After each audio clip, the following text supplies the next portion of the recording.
नमस्कार साथियों, आप सभी का आपके अपने चैनल लर्न एंड शेयर में मैं मनीष पाल तहे दिल से स्वागत और अभिनंदन करता हूं। मेरे प्यारे साथियों, मेरे शेर और शेरनियों में काजू कतलियों हो जाओ तैयार। और अब आपको होने वाला है सामाजिक विज्ञान से प्यार। तो हम लोग कक्षा 9 का अध्याय 3 शुरू कर चुके थे।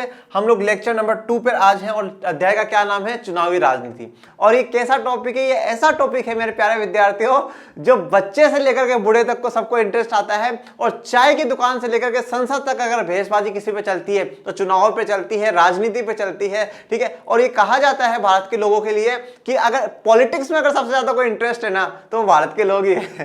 पर फिर भी ये बहुत दुख की बात है कि भारत के लोग एक अपना नेता अच्छा नहीं चुन पाते हैं, ठीक है। अच्छा नेता नहीं चुन पाते हैं, ये बहुत दुख की बात है। मैंने लास्ट लेक्चर में आप लोगों से बात करी थी कि हम क्या है, चुनाव के द्वारा अपना प्रतिनिधित्व चुन करके आगे भेजते हैं, ठीक है। चुनाव हम चुनते हैं, आते हैं, बुलाते हैं और उनको राज करने के लिए बोलते हैं। तो जो चुनाव की प्रणाली है, जो इलेक्शन सिस्टम हमारे इंडिया का है, जिससे कि हम लोकसभा में केंद्र सरकार बनाने के लिए और विधानसभाओं में राज्य सरकार बनाने के लिए जो अपने प्रतिनिधि भेज रहे हैं, वो किस प्रकार से चुनते हैं, आज वो थोड़ा सा हम लोग जान लेते हैं। क्या सिस्टम होता है, किस प्रकार से वो सिस्टम वर्क कर रहा है, वो हम लोगों को जानना है। तो देखो, सबसे पहले तो एक बात हम लोगों को ध्यान रखनी है कि जो भी व्यक्ति लोकसभा में जो भी व्यक्ति इलेक्ट होकर के जाएगा उसे हम लोग कहते हैं सांसद। क्या कहते हैं? सांसद कहते हैं। इंग्लिश में हम उसे कहते हैं member of parliament, member of parliament. और जो क्या है, विधानसभा में सिलेक्ट होकर के जा रहा है, किसी स्टेट की विधानसभा में सिलेक्ट होकर के जाता है, उसे हम लोग कहते हैं विधायक। इंग्लिश में इसे कहा जाता है मेंबर ऑफ लेजिस्लेटिव असेंबली।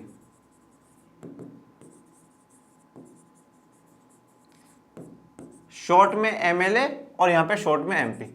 अब सवाल ये उठता है कि ये सांसद को चुना कैसे जाए, किस प्रकार से चुना जाए। तो देखो, जैसे हम लोग मानते हैं, हम लोकसभा का उदाहरण लेते हैं। लोकसभा में कितनी है भैया? 545 सीटें, 545 सीटें। इन 545 में से मैं 2 हटा देता हूं। 2 किसकी हटाई है मैंने? एंग्लो इंडियंस की हटाई है। बाकी कितनी रह गई? बाकी रह गई 543। तो 543 सीटों पर क्या होता है? प्रत्यक्ष चुनाव होता है। क्या होता है? प्रत्यक्ष चुनाव होता है। प्रत्यक्ष चुनाव को इंग्लिश में कहा जाता है डायरेक्ट इलेक्शन होते हैं। ये डायरेक्ट इलेक्शन का मतलब क्या है, और अगर ये डायरेक्ट है तो फिर इनडायरेक्ट क्या होता है, ये हम लोगों को जानने की जरूरत है। सबसे पहले क्या करा जाता है, जो पूरा हमारा देश है, ठीक है, पूरे देश को कुछ क्षेत्रों में विभाजित कर दिया जाता है, ठीक है। कुछ क्षेत्रों में विभाजित कर दिया जाता है, जैसे कि मान लो भैया ये क्या है, ये हमारा भारत है और भारत को पहले कुछ भाग यहाँ पे, कुछ यहाँ पे, कुछ यहाँ पे, कुछ यहाँ पे, ऐसे करके क्या है, कुछ क्षेत्रों में विभाजित कर दिया गया पूरे भारत को। और ये टोटल कितने क्षेत्र हैं भैया? ये 543 क्षेत्र। हर क्षेत्र को क्या कहा जाता है? निर्वाचन क्षेत्र कहा जाता है। निर्वाचन क्षेत्र इंग्लिश में से कहा जाता है कॉन्स्टिट्यूएंसी, ठीक है। निर्वाचन क्षेत्र या कॉन्स्टिट्यूएंसी से कहा जाता है हर निर्वाचन क्षेत्र से, हर कॉन्स्टिट्यूएंसी से कैंडिडेट खड़े होते हैं और उन कैंडिडेट में से एक जीतता है और जो कि आगे जाकर के सांसद बन जाता है। इसी प्रकार से क्या होता है, जिस भी राज्य में चुनाव होंगे, ठीक है, विधानसभा के, उस राज्य को कुछ निर्वाचन क्षेत्रों में बांट दिया जाएगा। जैसे कि हमने लास्ट एग्जाम्पल में देखा था कि राजस्थान में 200 है, तो राजस्थान को जब विधानसभा के चुनाव होंगे तो 200 निर्वाचन क्षेत्रों में बांट दिया जाएगा और 200 वहां से विधायक इलेक्ट होकर के जाएंगे, सिलेक्ट होकर के जाएंगे। चलो अब अपन लोग एक ले लेते हैं लखनऊ। मान लो लखनऊ का मैंने उदाहरण लिया। अब लखनऊ क्या है? एक निर्वाचन क्षेत्र है। कहां के लिए? लोकसभा के लिए। मतलब एक इंसान क्या है, लखनऊ से सिलेक्ट होकर के जाएगा, वो एमपी बनेगा। पर जब लखनऊ से जो सिलेक्ट हुआ है वो एक जना हुआ है, पर खड़े कितने हुए? इलेक्ट करने के लिए कंपटीशन में कितने लोग हैं? मान लो 10 लोग हैं वहां पे क्या है, 10 जने खड़े हुए हैं। एक बीजेपी का भी है, एक कांग्रेस का, एक आम आदमी पार्टी का, एक सपा का, एक बसपा का, ठीक है। 2-3 निर्दलीय खड़े हो गए कि नहीं हम तो जीतेंगे, कैसे भी हो जाए। तो ऐसे करके 10 लोग खड़े हो गए और 10 के बाद मान लो 9 खड़े हो गए और एक क्या आता है, एक आपको ऑप्शन मिलता है नोटा का। नोटा का मतलब होता है नन ऑफ द अबव, उपरोक्त में से कोई भी नहीं। भाई जो जितने भी कैंडिडेट खड़े हुए हैं उन सबका नाम आ जाएगा। ईवीएम मशीन से हमारी वोटिंग होती है, इलेक्ट्रॉनिक वोटिंग मशीन। तो उसमें होता है क्या सिस्टम है, ऐसा देखिए मैं आपको समझाता हूं। ये देखिए, मान लीजिए जैसे यहां पर क्या होगा, इस प्रकार से क्या होगा, आपको ईवीएम मिलेगी। ईवीएम में क्या होंगे? नाम होंगे। सबसे पहला भैया ये है, ये राम प्रसाद, ये जिस भी पार्टी से खड़ा होगा उस पार्टी का यहाँ पे चुनाव चिन्ह होगा। अब जैसे जो बड़ी बड़ी पार्टियां हैं, बीजेपी का चुनाव चिन्ह कमल है, कांग्रेस का चुनाव चिन्ह हाथ है, ठीक है, सपा का साइकिल है, बसपा का हाथी है। सबके चुनाव चिन्ह, जो पार्टियां हैं उनके तो चुनाव चिन्ह है, पर जो निर्दलीय खड़ा होगा उसको चुनाव चिन्ह कौन देगा? जो चुनाव करा रहा है। चुनाव कौन करा रहा है? भारतीय निर्वाचन आयोग करा रहा है। भारतीय चुनाव आयुक्त कराता है, भारतीय निर्वाचन आयोग या इलेक्शन कमीशन ऑफ इंडिया चुनाव करा रहा है। तो जब वो चुनाव करा रहा है तो उनको चुनाव चिन्ह दे देते। मान लो किसी को बल्ला दे दी, किसी को गेंद दे दी, ठीक है, किसी को बेलन दे दिया ठीक है, ऐसे ऐसे बहुत, गुब्बारा भी दे देता है, बहुत अच्छे से चुनाव आयोग देता है। जब वो देता है तो वो चुनाव चिन्ह यहाँ पर आ जाते हैं। उसके बाद सामने हर सबके सामने होता है बटन, वो बटन दबाओ और क्या है, उसको जिताओ। अब जितने भी कैंडिडेट है, मान लो 9 कैंडिडेट हमारे पास थे, 9 के 9 आ गए, और 10वें पे क्या है, यहाँ पे नोटा लिखा जाएगा, नन ऑफ दी अबव, और कोई चुनाव चिन्ह तो इसका है ही नहीं भैया, यहाँ पे बटन आ जाए तो NOTA none of the above. भाई मैं ऊपर में से वालों में से किसी को ही नहीं देना चाहता, मुझे तो सारे के सारे ही बेकार लगते हैं, कोई हमारे काम का नहीं है, तो हम किसी को भी नहीं देंगे, नोटा दिया जाता है, तो नोटा का वोट भी आ जाता है। तो 10 लोग अब वहां पे खड़े हुए। अब देखो जीतेगा कौन? जो जीतेगा वही जिसको सबसे ज्यादा वोट मिलेंगे। मान लो कोई A पर्सन खड़ा हुआ और B पर्सन खड़ा हुआ, टोटल जो वोट थे वो कितने थे? 1 लाख। टोटल जो वोट थे वो थे 1 लाख। 1 लाख में से क्या हुआ? मान लो 80,000 लोग ही वोट डालने हैं, 80,000 ने वोट डाला। अब 80,000 में से क्या हुआ भैया? 30,000 वोट तो क्या हुआ, इसको मिल गए, हाँ, और 30,000 एक वोट किसको है? बी को मिल गया। 30,000 वोट तो ए को मिले और 30,000 एक वोट बी को मिले। बाकी के जो बचे हैं 19,900 के समथिंग जो भी बचे हैं वो बाकी सब में मिलकर के बढ़ जाएंगे। तो 30,000 और 30,000 एक, मतलब जिसको एक वोट भी ज्यादा मिला है वही क्या कहलाएगा? विनर कहलाएगा। और इस सिस्टम को जो हम लोग कहते हैं, इसको इंग्लिश में कहा जाता है first past the post system. First past the post system, first past the post system. Hindi में भी बेसिकली यही नाम यूज किया जाता है, पर आप हिंदी के लिए लेना चाहते हैं तो जिसको सबसे ज्यादा मत प्राप्त होते हैं, ठीक है, वही विजय होता है। ये बात इसके लिए कही जाती है first past the post system. मतलब जिसको एक वोट भी ज्यादा मिला है वही क्या कहलाएगा? आपका विनर कहलाएगा। वही क्या है, उस जगह से सांसद बनकर के जाएगा, और अगर विधानसभा के चुनाव हो रहे तो वो वहीं से विधायक बनकर के जाएगा। ये हमारी चुनाव प्रणाली है। देखो, तो डायरेक्ट इलेक्शन में जो प्रत्यक्ष चुनाव जो हो रहे हैं वहां पर क्या इसी प्रकार से first past the post system का होता है। एक वोट से भी अगर कोई इंसान आगे निकल जाता है तो वही विनर बन जाता है, चाहे वो कितने भी वोट हो, चाहे कितना भी ना हो। पर एक वोट भी बहुत बड़ा इफेक्ट डालता है। आपका एक वोट है ना, अच्छे इंसान को वहां पहुंचा सकता है, और आपका एक वोट ना देना गलत इंसान अच्छे इंसान को रोक भी सकता है। तो इसलिए वोट देना बहुत जरूरी। अब वोट हमारे देश में कौन दे सकता है? 18+ से सभी लोग वोट दे सकते हैं।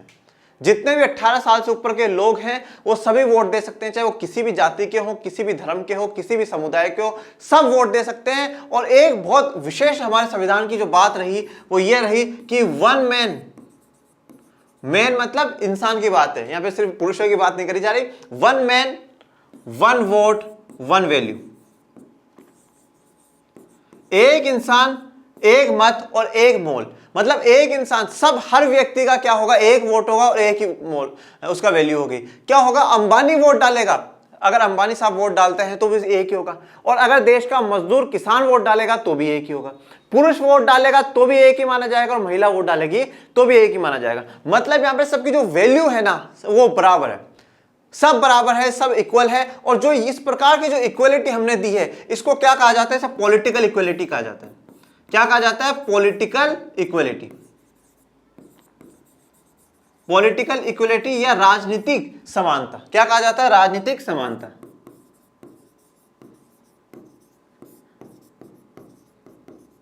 तो ये क्या है? ये राजनीतिक समानता कि भाई पॉलिटिकली क्या है, सब इक्वल है, ठीक है। आप देखा करो चुनाव के वक्त नेता है ना गरीबों की झोपड़ियों में भी जाते हैं, जिस झोपड़ियों में वो कभी अपनी शक्ल नहीं दिखाते हैं ना उस झोपड़ी में भी जाते हैं। क्यों? क्योंकि जो गरीब है ना, जो वोट देगा उसका वोट भी उनके लिए कीमती है, ठीक है। दलितों के, पिछड़ जातियों के लोगों के घर पे खाना खाने जाते हैं, ठीक है, कभी वापस उनको शक्ल ही नहीं दिखाएंगे पर उस समय खाना खाने जाते हैं।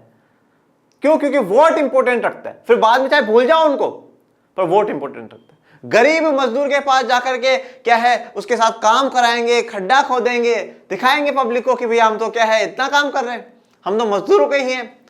पर फिर बाद में शक्ल नहीं दिखाई। क्यों? क्योंकि यहां पर हमारे क्या है, one man one vote one value है, पॉलिटिकल इक्वलिटी से कहा जाता है, राजनीतिक समानता से कहा जाता है। ये क्या है, हमारा सिस्टम है, चुनाव प्रणाली है, ये हमारा इलेक्शन सिस्टम जो है वो यही है, जिसमें डायरेक्ट इलेक्शन होते हैं, first past the post system इसे कहते हैं। जो सबसे ज्यादा जिसको वोट मिलते हैं वही क्या होता है, विजयी हो जाता है, चाहे वो एक वोट से ही आगे क्यों ना रहे, वो विजयी हो जाता है। अब हम लोग आगे बढ़ते हैं, चुनाव की हमारी प्रणाली क्या है। तो अभी हम लोग वही डिस्कस कर रहे थे, वो हमने जो डिस्कशन करा ये क्या था, प्रैक्टिकल लाइफ थी जो मैंने आपको बताई, जिस हिसाब से चुनाव होता है। अब हम लोग थोड़ा सा थ्योरेटिकल लाइफ में देख लेते हैं, जिस प्रकार से आपको एग्जाम में लिखना होता है। हमारे यहाँ लोकसभा और विधानसभाओं के चुनाव हर 5 साल बाद होते हैं। ये बात हमने बात कर रहे हैं लोकतंत्र वाले चैप्टर में, कि लोकतंत्र में क्या है, हर एक नियमित अंतराल पे क्या है, चुनाव होते रहने चाहिए। तो जो हमारा नियमित अंतराल है, जो एक रेगुलर इंटरवल है कि इसके बीच में चुनाव होते रहेंगे, तो वो कितना है, वो 5 साल का है, कि 5 साल में चुनाव होते रहेंगे। चाहे लोकसभा के चुनाव हो, चाहे विधानसभा के चुनाव हो, चाहे पंचायत के हो, चाहे नगर निगम के हो, सबके 5 साल में चुनाव हो जाते हैं। 5 साल के बाद सभी चुने हुए प्रतिनिधियों का कार्यकाल समाप्त हो जाता है। अब भी आपको यहां पर सिर्फ एक बात ये ध्यान रखनी है कि आपको यहां पे लोकसभा और विधानसभा को ही मान करके चलना है। आप अभी राज्यसभा के बारे में मत सोचना। राज्यसभा का जो कॉन्सेप्ट है ना, राज्यसभा का कॉन्सेप्ट बिल्कुल डिफरेंट है। राज्यसभा को अभी दिमाग में बिल्कुल ही मत लाना, इसको बाहर रख दो। इसकी चुनाव प्रणाली क्या है, इसके लोगों का जो सांसद जो चुनकर जा रहे हैं उसका सिस्टम क्या है, वो अलग है। विधान परिषद, मैंने आपको बोला था विधान परिषद 6 राज्यों में, तो उनका सिस्टम क्या है वो अभी आप लोग दिमाग में मत बिठाना, बिल्कुल भी मत बिठाना। ये दोनों का भी आप कट कर दो। ये दोनों अभी इलेक्शन सिस्टम हम नहीं पढ़ रहे हैं, सिर्फ और सिर्फ हम लोग डायरेक्ट इलेक्शन पढ़ रहे हैं, प्रत्यक्ष चुनाव पढ़ रहे हैं। और प्रत्यक्ष चुनाव जो होते हैं वह लोकसभा में और विधानसभा में ही होते हैं। ठीक है, विधानसभा राज्य की सरकार बनाने के लिए होती है, लोकसभा केंद्र की सरकार बनाने के लिए होती है। ये बात हम लोग पहले के वीडियो में डिस्कस कर चुके हैं। तो 5 साल के बाद सभी चुने हुए प्रतिनिधियों का कार्यकाल समाप्त हो जाता है। अब देखो क्या हुआ, जो 545 लोग हैं, 545 जो लोग हैं उसमें से जो 543 के तो हमने क्या कराया, चुनाव कराया भैया। 543 के तो हमने चुनाव कराए हैं, और 2 हैं वो एंग्लो इंडियन है। 2 कौन है, एंग्लो इंडियन है भैया। ये जो 2 एंग्लो इंडियन है, इनके साथ क्या होता है सर, इनके चुनाव नहीं होते, इनके चुनाव नहीं होते। इनको राष्ट्रपति साहब अपॉइंट करते हैं, नॉमिनेट करते हैं।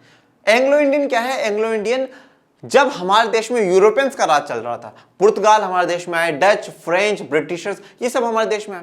जब वो भारत आए तो यहाँ की लड़कियों से शादी करते थे। अब जब शादी कर ली तो उनके बच्चे भी होंगे। जब बच्चे हुए तो जो मेल यूरोपियन है, यूरोपियन मेल होना चाहिए और इंडियन फीमेल होनी चाहिए। ठीक है, तभी जाकर के उन्हीं के बच्चे क्या है, एंग्लो इंडियन कहलाएंगे। और अगर आज वो भारत में रह रहे हैं तो वो एंग्लो इंडियन कहला रहे हैं। पहली बात, अगर फीमेल यूरोपियन है और आदमी मेल है तो वो एंग्लो इंडियन नहीं कहलाएगा भैया, उसके बच्चे एंग्लो इंडियन नहीं कहलाएंगे। तो क्या है, एंग्लो इंडियन वही है जिसकी जो मेल है वो क्या हो, यूरोपियन हो,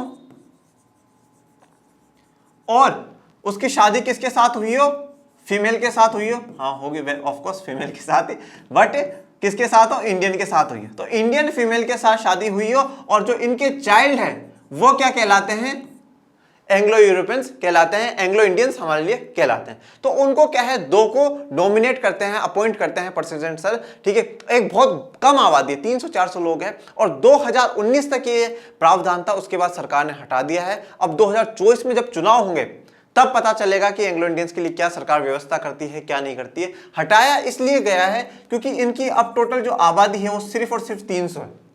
सिर्फ और सिर्फ जो आबादी है वो 300-400 ही है। और हम एक कैंडिडेट जो चुनकर के लाते हैं वो कम से कम 10 से 20 लाख के ऊपर एक कैंडिडेट होता है। 10 लाख या 20 लाख लोगों को एक कैंडिडेट प्रेजेंट करता है। जब हम यहां पर चर्चा कर रहे हैं, पर ये 2 कैंडिडेट, मतलब 2 कैंडिडेट यहां पे तो 150 को, 150 को एक रिप्रेजेंट कर रहा है। तो ये तो गलत हो गया ना भैया। यहां पर हर इंसान 10 लाख 20 लाख को रिप्रेजेंट कर रहा है, और ये एक ही कैंडिडेट 150 को रिप्रेजेंट कर रहा है। गलत हो गया ना ये तो, ऐसा तो सिस्टम नहीं होना चाहिए। तो इसलिए क्या है, इसको सरकार ने भी हटाया कि पॉपुलेशन बहुत कम है, पर फिर भी कुछ ना कुछ जो भी प्रावधान होता है वो 2024 तक के चुनाव से पहले पता हमें चल जाएगा। तो जब 5 साल के बाद क्या होता है, सभी प्रतिनिधियों का कार्यकाल समाप्त हो जाता है। ये 5 साल एक साथ चुने जाएंगे और एक साथ इनका कार्यकाल खत्म हो जाएगा, सबके सब एक साथ हट जाएंगे। अब आ जाते हैं चुनाव के प्रकार। चुनाव के प्रकार 2 प्रकार से चुनाव होते हैं। एक होते हैं आम चुनाव जिन्हें हम लोग जनरल इलेक्शंस कहते हैं, और एक होते हैं उपचुनाव जिन्हें हम लोग बाय इलेक्शंस कहते हैं। दोनों में डिफरेंस क्या है वो जानते हैं, आम चुनाव और उपचुनाव। ठीक है, आम ये खाने वाले आम नहीं है, ठीक है, आम मतलब जनरल, नॉर्मली। लोकसभा और विधानसभा आप भंग हो जाती है। भंग का मतलब क्या? डिसॉल्व, खत्म हो जाती है। 5 साल का जैसे ही भैया टाइम होगा, ये क्या है? कंप्लीट, आपका टेन्योर कंप्लीट, खत्म, स्टॉप स्टॉप। जैसे घड़ी की रोक देते ना, ठीक है, तो वो वैसे टाइम रुक जाता है। 5 साल होते, 5 साल होते ही भंग हो जाएगी। भंग होने का मतलब क्या है? लोकसभा के 543 प्लस 2 545 सारे मेंबर्स का जो कार्यकाल है वो खत्म हो जाएगा, सब हट जाएंगे, फिर से सारे के सारे नए चुन करके आएंगे, वापिस से सबको अपने लोगों से वोट मांग करके चुन करके जीत करके आना होगा। तो भंग का मतलब है डिसॉल्व हो जाना, वो खत्म हो जाता है, फिर से नई शुरुआत होगी। नया मुख्यमंत्री भी बन सकता है, नए मंत्री बनेंगे, नए विधायक चुन करके आएंगे, नए सांसद चुन करके आएंगे। फिर सभी चुनाव क्षेत्रों में एक ही दिन या एक छोटे अंतराल में अलग अलग दिन चुनाव होते हैं। तो फिर सभी चुनाव क्षेत्र में क्या है? चुनाव कराए जाते हैं। इसे हम आम चुनाव कहते हैं। ये नॉर्मल कंडीशन, जनरल इलेक्शन से, इसमें कोई दिक्कत वाली बात नहीं। जो आप हर 5 साल में देखते हैं वो होते हैं। लोकसभा के जो चुनाव हुए हैं लास्ट 2019 में हुए थे, अब जो अगले होंगे वो 2024 में होंगे, ठीक है, जो अगले होंगे वो 2024 में होंगे। उपचुनाव कई बार सिर्फ एक क्षेत्र में चुनाव होता है जो किसी सदस्य की मृत्यु या इस्तीफे से खाली हुआ होता है, ठीक है। अब देखो, जैसे मान लो कि कोई एक्स जगह है, ये एक्स जगह है। अब इस एक्स जगह में क्या हुआ कि जो पर्सन है ABC, ये पर्सन क्या था? सांसद चुन करके गया। जब सबके चुनाव हुए थे ना, तभी ये चुन करके गया था। पर क्या हुआ? 1 साल के बाद इसकी डेथ हो गई। ये 1 साल के बाद क्या हुआ? इसकी मृत्यु हो गई। अब भैया 1 साल के बाद मृत्यु हो गई तो चुनाव में तो अभी 4 साल का टाइम है, हाँ, और ये एक्स जगह से चुन करके गया है। तो अब जो एक्स जगह के लोगों को प्रॉब्लम होगी, उसको कौन उठाएगा संसद में? हाँ, और अभी तो टाइम भी बहुत पड़ा, 4 साल का।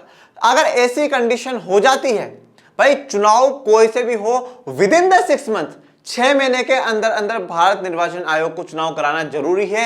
इलेक्शन कमीशन ऑफ इंडिया को चुनाव कराना बहुत जरूरी है। 6 महीने के अंदर, विद इन द 6 मंथ चुनाव होने चाहिए। ये चुनाव भी 6 महीने के अंदर अंदर हो जाने चाहिए। जैसे कि मान लो 2024 में मार्च अप्रैल में लोकसभा खत्म हो रही है, उसके 6 महीने के अंदर अंदर ही चुनाव हो जाने चाहिए, ज्यादा समय नहीं जाना चाहिए। इस इंसान की डेथ के बाद से 6 महीने के अंदर अंदर चुनाव हो जाना चाहिए। तो 6 महीने के अंदर चुनाव होना जरूरी है। तो अब इसके लिए क्या है? स्पेशली सिर्फ और सिर्फ उसी क्षेत्र में चुनाव कराया जाएगा। एक क्षेत्र के लोग ही वोट करेंगे जिन्होंने इसको चुना था। वापिस से यहां पे चुनाव होंगे, वापिस से लोग खड़े होंगे, वापिस से ईवीएम मशीन आएंगी, सब कुछ प्रचार प्रसार वापिस होगा, हर पार्टी अपना कैंडिडेट वापस उतारेगी, सारा सिस्टम वैसा का वैसा होगा, सिर्फ और सिर्फ इसी जगह से। अब मान लो यहां से क्या है, कौन जीत के चला गया? DEF जीत गया उपचुनाव में। तो ये DEF कितने साल तक रहेगा? ये भैया 4 साल तक ही रहेगा, ये 5 साल तक नहीं रहेगा, 4 साल तक। क्यों? क्योंकि भैया आप ABC की जगह आए हो, 1 साल तो वही कर गया ना, 1 साल तो वही कर गया। भाई फॉर एग्जांपल आज मुझे एक बात बताओ, जैसे कि कोई टीचर है, आपको सोशल स्टडीज कोई भी टीचर पढ़ा रहा है, ठीक है, आज अगर वो है, वो आपको 5 चैप्टर कंप्लीट करा करके स्कूल छोड़ दे, 5 चैप्टर कंप्लीट करा करके अगर स्कूल छोड़ दे, नया टीचर अपॉइंट किया जाएगा, तो वो क्या करेगा? वो 5 चैप्टर थोड़ी कराएगा, बोले करा दिए पहले वाले सर ने, पहले वाले मैम ने, इतना टाइम थोड़ी मेरे पास अब, हाँ, मैं तो आगे के चैप्टर्स कराऊंगा। 5 चैप्टर तो करा के गए हैं सर, तो आप आगे क्या कराएंगे? तो उसी साल तरीके से 1 साल तो क्या है, निकल गया ना, 4 साल ही तो है, 4 साल ही ये काम करेगा। तो अगर ऐसी स्थिति में चुनाव होता है, मृत्यु हो जाए या इस्तीफा रिजाइन दे दे कोई, तो उसे हम उपचुनाव कहते हैं या बाय इलेक्शंस कहते हैं। मैं आपको इंग्लिश के टर्म्स इसलिए बताता हूं क्योंकि आप लोगों को पता होना चाहिए कि हमारे पॉलिटिक्स में क्या चीजें हैं और क्या नहीं है, ठीक है। हम हिंदी में क्या होता है, बहुत बार ऐसे कम यूज होते हैं वर्ड्स, पर इंग्लिश वाले कुछ वर्ड्स ऐसे यूज हो जाते हैं। अब आ जाते हैं चुनाव क्षेत्र पे। चुनाव क्षेत्र क्या है? मैंने आपको यही बात कही थी, चुनाव क्षेत्र में यह है कि जो पूरे देश को, लोकसभा के होते हैं तो पूरे देश को, और विधानसभा के होते हैं तो पूरे राज्यों को कुछ क्षेत्रों में बांट दिया जाता है। जैसे कि ये देखो, लोकसभा के चुनाव में छोटे छोटे क्षेत्रों में क्या है, बांटा हुआ है। छोटे छोटे जो क्षेत्रों में बांटा हुआ वो क्या है? चुनाव क्षेत्र है या निर्वाचन क्षेत्र उन्हें हम कहते हैं। अपने देश में हम क्षेत्र विशेष पर आधारित प्रतिनिधित्व की प्रणाली से काम करते हैं। जो हमारे प्रतिनिधित्व की जो प्रणाली है, जो रिप्रेजेंटेशन सिस्टम जो हमारा चल रहा है, उसके बेसिस पर हम लोग काम कर रहे हैं कि भाई एक क्षेत्र से, एक एरिया से, जैसे हमने बोला लखनऊ से एक इंसान चुन करके जाएगा। अब लखनऊ की जो टेरिटरी, अब यहां पे सिर्फ लखनऊ शहर की बात नहीं है, अब लखनऊ को कितना बड़ा टेरिटरी में बांटा गया है वो डिपेंड करता है, कितना बड़ा उसका चुनाव क्षेत्र हो सकता है। लखनऊ के आसपास के जो छोटे मोटे गांव सारे उसी में आ गए हो, लखनऊ के आसपास में कोई छोटे मोटे शहर हो वो आ गए हो, लखनऊ पूरा जिला आ गए हो, कुछ भी आ सकता है, पूरा एक चुनाव क्षेत्र, तो उसमें जितने भी लोग हैं वो सारे के सारे उसमें वोट करते हैं। चुनाव के उद्देश्य से देश को अनेक क्षेत्रों में बांट लिया गया है, इन्हें निर्वाचन क्षेत्र कहते हैं। तो हमने क्षेत्रों में बांट दिया, भाई इस क्षेत्र से एक जना, इस क्षेत्र से एक जना, टोटल 543 लोग सिलेक्ट होकर के जाएंगे। एक क्षेत्र में रहने वाले मतदाता अपने एक प्रतिनिधि का चुनाव करते हैं। अब जिस क्षेत्र के लोग हैं, उस क्षेत्र के जो मतदाता हैं, जो वोटर्स हैं, वह क्या करेंगे, अपने प्रतिनिधि का, अपने रिप्रेजेंटेटिव का चुनाव करते हैं। हर क्षेत्र से चुने गए प्रतिनिधियों को संसद सदस्य कहा जाता है। संसद सदस्य भी आप कह सकते हो या सांसद भी आप कह सकते हो।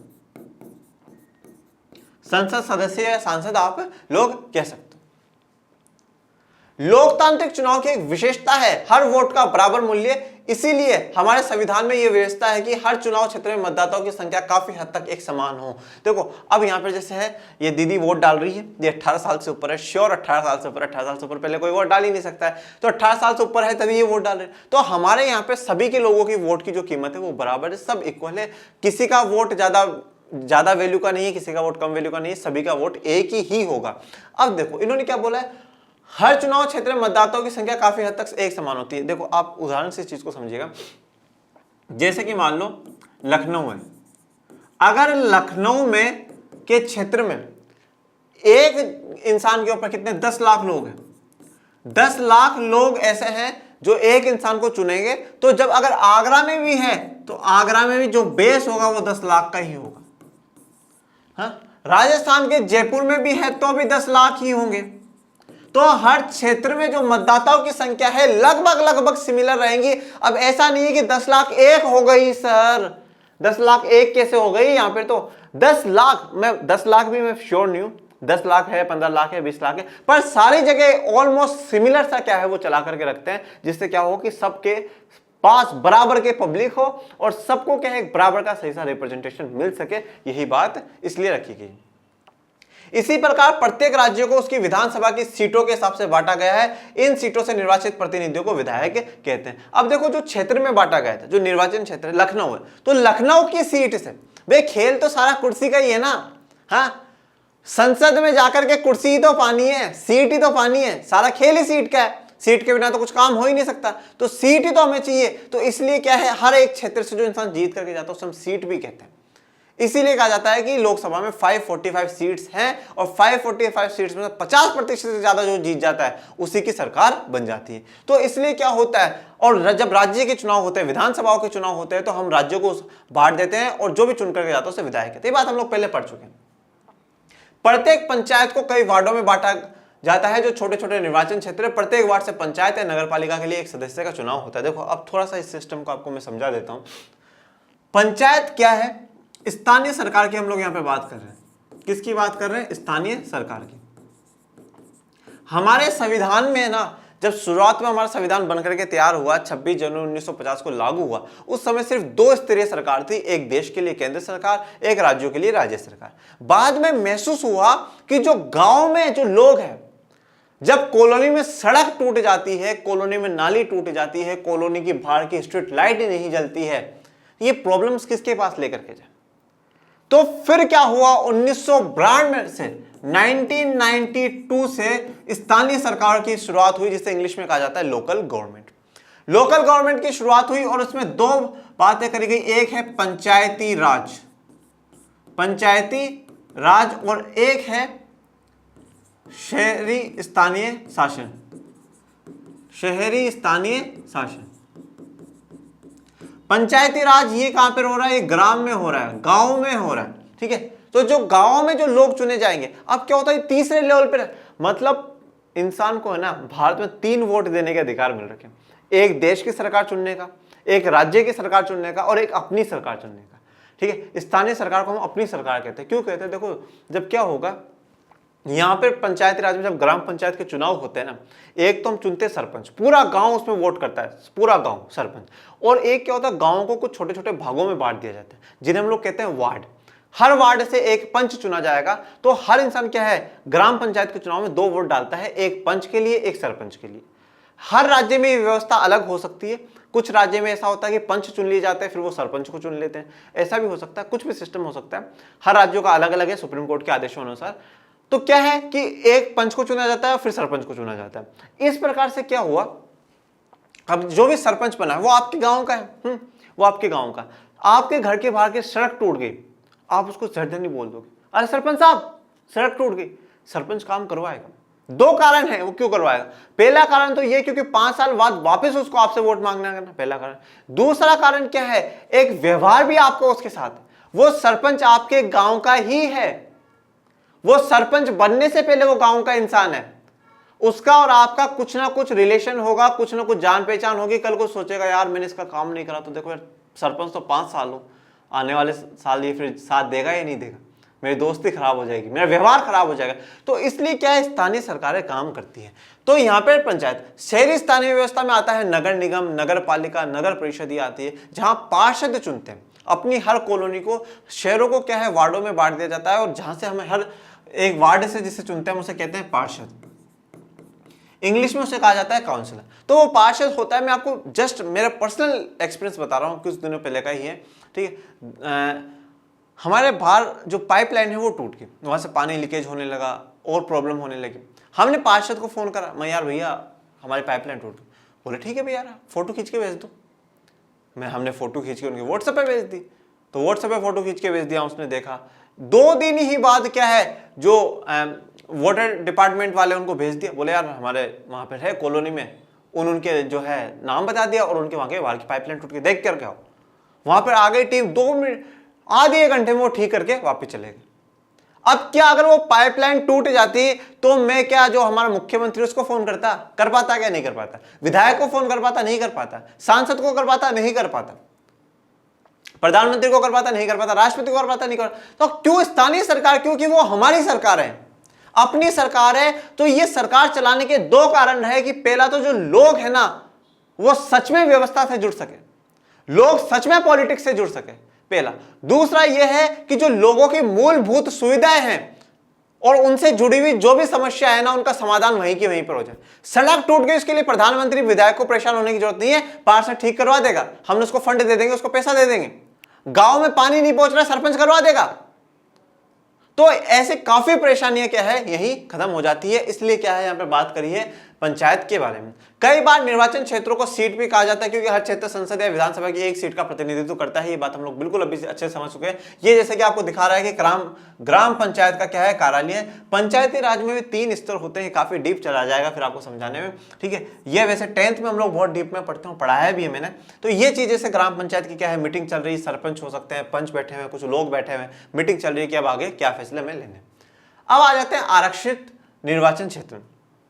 हम इस चीज को हमें मानना होगा और समझना भी होगा कि भारत में क्या है, भारत में सामाजिक स्थितियां बहुत बुरी रही, ठीक है। हजारों सालों तक जाति व्यवस्था जो हमारे देश में रही है वो सच में एक बिल्कुल हिला देने वाली व्यवस्था रही है। लोगों को पढ़ने का अधिकार नहीं था, लोगों को बोलने तक का अधिकार नहीं था।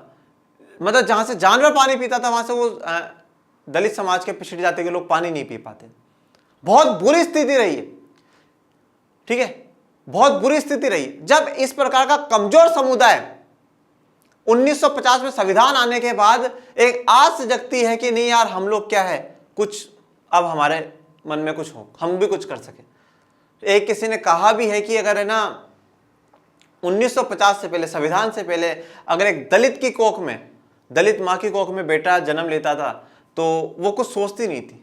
वो जिस जाति में जन्म ले रहा है उसको पता है वही काम करना है, वही अपमानित जीवन जीना है, वही काम है। तो पूरा बिल्कुल लाइफ खराब थी, ठीक है।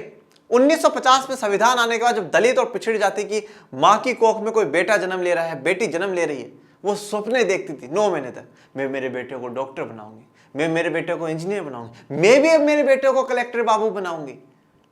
क्यों? क्योंकि संविधान के कारण। जो लोग ये कहते हैं ना कि भारत का संविधान कमजोर है, मैं कहता हूं कि हमारे देश से अच्छा संविधान और हमारे देश से मजबूत संविधान किसी भी देश का नहीं है। जिस देश में जिस जाति के लोगों को मतलब पानी पीने तक का अधिकार नहीं था, अगर वो आज देश के राष्ट्रपति बनते हैं, सुप्रीम कोर्ट के चीफ जस्टिस बनते हैं, कलेक्टर बनते हैं, डॉक्टर बनते हैं, इंजीनियर बनते हैं, वो संविधान की ताकत। जिनको अपवित्र माना जाता था, जिनको अछूत माना जाता था, जो आज देश की सबसे बड़ी व्यवस्था पर बैठे हैं, वो संविधान कभी कमजोर नहीं हो सकता। तो हमारे देश में क्या है कि इस प्रकार की व्यवस्थाएं रही, हजारों सालों तक रही, बिल्कुल बहुत बुरी तरीके से शोषण हुआ। जब शोषण हुआ है तो उनके मन में से डर निकलना चाहिए। अब डर निकलना चाहिए। और डर कैसे निकलेगा भैया? जब आप क्या होगा, आपको प्रतिनिधित्व मिलेगा। 100 लोग बैठे हैं, अगर 100 लोग बैठे हैं वहां पे से 100 में से अगर 10 दलित बैठे हैं तो जो दलितों की परेशानी है वो दलित ही समझता है। एक कहावत है कि जो कोहनी पे चोट लगती है ना, जिसकी कोहनी पे चोट लगती है वही दर्द को महसूस करता है। महिला की क्या परेशानी वो महिला ही समझा सकती है कि बस आप महिलाओं के साथ साथ ये परेशानियां हैं, महिलाओं को, बच्चियों को स्कूल जाने का मौका नहीं मिल रहा, लोगों की ये सोच है बच्चियों के प्रति, वो महिला ही अच्छे से डिस्क्राइब कर सकती है, अच्छे से एक्सप्लेन कर सकती है। क्यों? क्योंकि बिकॉज उसने फेस करी है वो प्रॉब्लम्स। तो अगर जाति व्यवस्था के आधारित पर भी हम लोग बात करते हैं तो उन्होंने भी क्या, जिसने फेस करी ना वही महसूस कर सकता है कि हमारे जाति के लोगों के साथ क्या परेशानी हो रही। तो इसीलिए भारत के संविधान ने क्या करा कि आरक्षण की व्यवस्था करी और कुछ सीटें है ना आरक्षित कर दी गई, किसके लिए? अनुसूचित जाति और जनजाति के लोगों के लिए।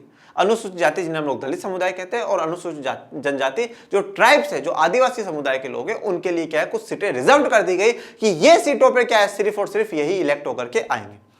अब ये कैसे आई, कैसे रिजर्वेशन का सिस्टम इंडिया में आया, ये आपको थोड़ा सा इतिहास में पढ़ना होगा। जो हम लोग 10वीं क्लास के इतिहास में जब पढ़ेंगे तब हम लोग चर्चा करेंगे।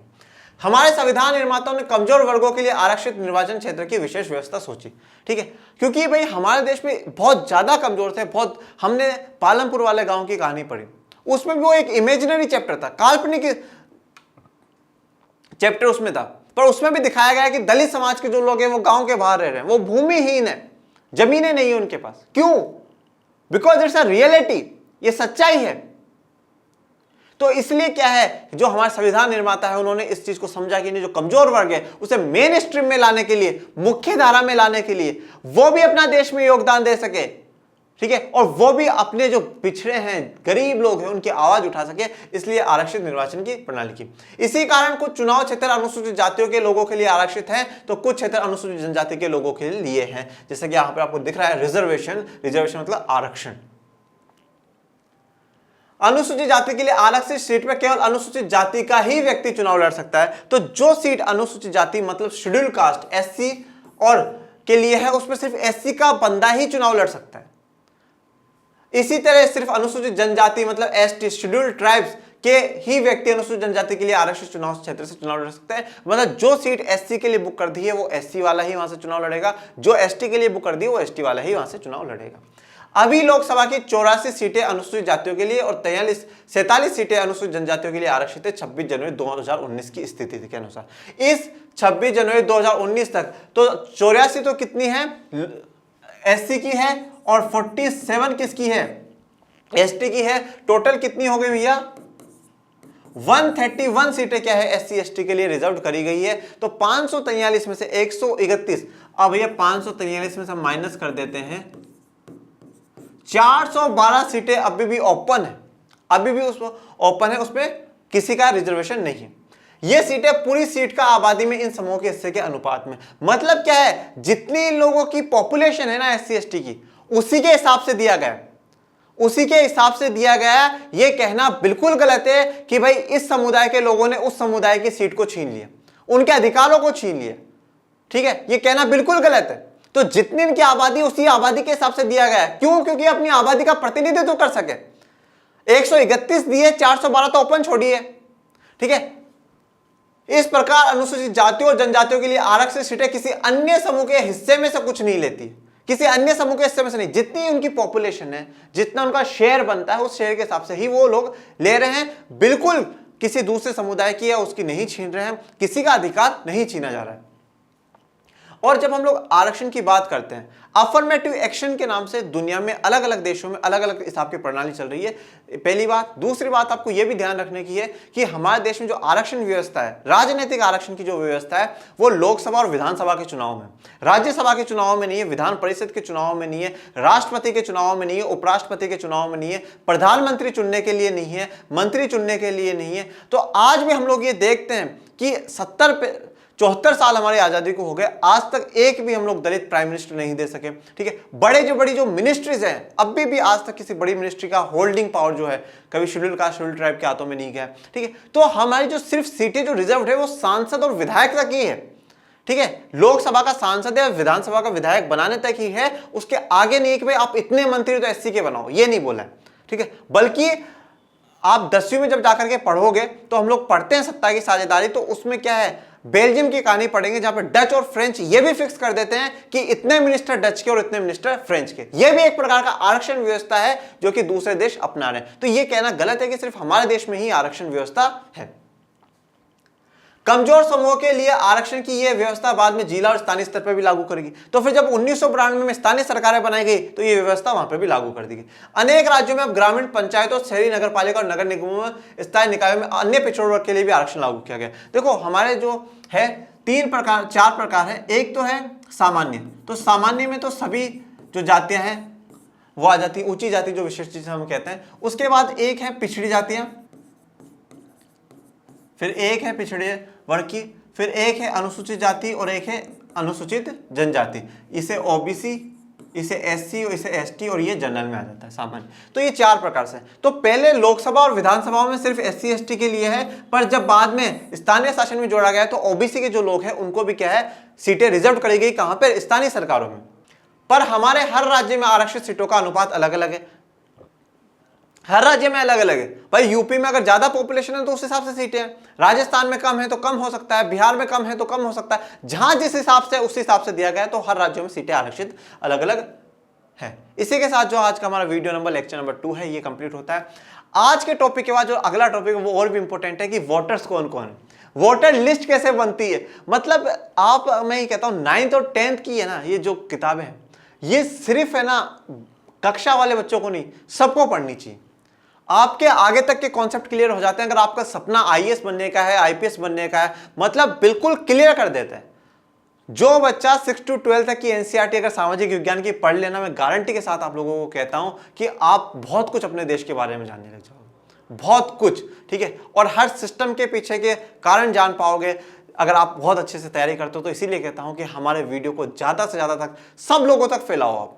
अब मैं सामाजिक विज्ञान एक ऐसा विषय है जो कक्षा नहीं देखता है। कक्षा के बीच में हम लोग भेदभाव नहीं करते हैं कि भाई आप मेरा वीडियो 9th के बच्चों को ही भेजो, नहीं, 10th के वालों को भेजो, 12th वालों को भेजो, हाँ, फर्स्ट ईयर वालों, सेकंड ईयर कॉलेज वालों को भेजो, सबको भेजो ना भाई। सबको जानना जरूरी है चुनावी राजनीति कैसे होती है, लोकतंत्र क्या है, संविधान क्या है, सबको भेजो भैया।